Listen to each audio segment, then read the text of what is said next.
Écoutez, la situation au change s'inscrit dans ce qu'on peut constater au niveau national, c'est-à-dire qu'il y a une pression qui est beaucoup moins forte aujourd'hui sur les cas Covid qu'elle ne le fut il y a quelques semaines. Donc ça, je pense que c'est l'effet très positif du confinement qui a permis de limiter, on va dire, le recours à l'hôpital.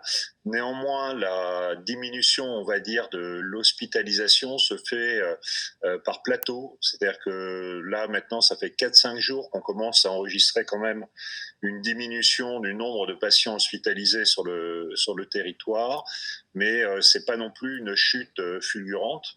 Donc il faut rester assez prudent sur les capacités hospitalières, en particulier sur la réanimation, où au pic, on va dire, de la sollicitation, on était avec 45 patients en réanimation, hein, ce qui est très important par rapport à l'autorisation habituelle du change, hein, qui est de 16 lits. Mais aujourd'hui, on est encore quand même à 24 lits occupés en réanimation, avec moins de patients Covid évidemment qu'auparavant, puisqu'aujourd'hui il y en a 14 actuellement hospitalisés, mais on reste au-dessus, on va dire, de la base de la réanimation. Donc ça veut dire que s'il y a une deuxième vague qui arrive, on partira de beaucoup plus haut en termes de capacité déjà mobilisée, et ça c'est un point qu'il faut bien avoir en tête. L'hypothèse d'une deuxième vague, c'est quelque chose qui vous inquiète, j'imagine?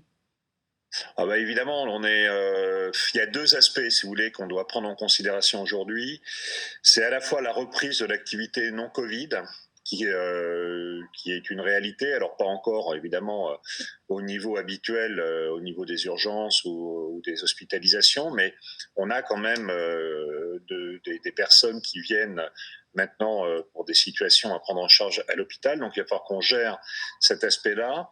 Et effectivement, dans le cadre du déconfinement, il faudra que la population ait bien en tête que la vie reprend certes, mais différemment, comme l'a dit hier le Premier ministre, et surtout pour éviter que les hôpitaux soient aussi sur le pont pour une remontée, par exemple, de la traumatologie ou d'un certain nombre de prises en charge qui seraient liées à des pratiques de loisirs qui seraient relancées de façon très importante. Donc il y a cet aspect-là qu'il faut qu'on intègre. Et puis le deuxième volet, évidemment, c'est le risque de reprise de l'épidémie, puisqu'on voit que le taux d'immunisation de la population est très faible, et qu'il n'y a pas de vaccin, qu'on n'a pas encore trouvé de mesures pour contraindre tout ça. Donc évidemment, il y a un risque, si on ne respecte pas strictement les mesures barrières, si on ne fait pas attention dans son comportement, il y a un risque évidemment de reprise de la sollicitation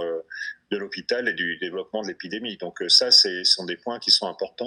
Alors du côté du centre hospitalier Métropole Savoie à Chambéry, la vague semble être passée, l'hôpital entame sa réorganisation. Qu'en est-il chez vous?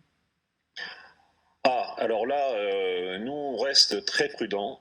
Il va pas y avoir de bouleversement, on va dire, de l'organisation.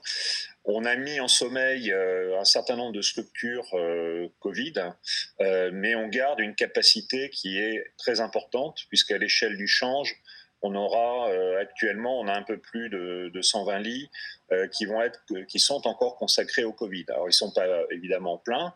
On a un taux d'occupation qui est finalement assez restreint, hein, puisqu'on est à la moitié à peu près d'occupation de ces lits, mais c'est une sécurité. C'est-à-dire qu'on les maintient parce qu'on sait que si on a une vague qui repart, il faut tout de suite être capable d'accueillir un nombre important de patients. Donc pour le moment, il est trop tôt pour dire qu'on va désarmer. Et sur la réanimation, l'objectif là est de maintenir un plateau technique d'au moins 36 lits, et avec une possibilité de remonter très vite à 50 lits si c'est nécessaire. Alors on va profiter de la période jusqu'au 11 mai pour faire des travaux dans un secteur où était avant la dialyse, pour installer des lits de réanimation dans des situations beaucoup plus confortables que ce qu'on a pu faire dans la première période, puisqu'on avait utilisé la salle de soins post-interventionnelle, hein, la SSPI, et qui est pas forcément très adaptée pour la réanimation.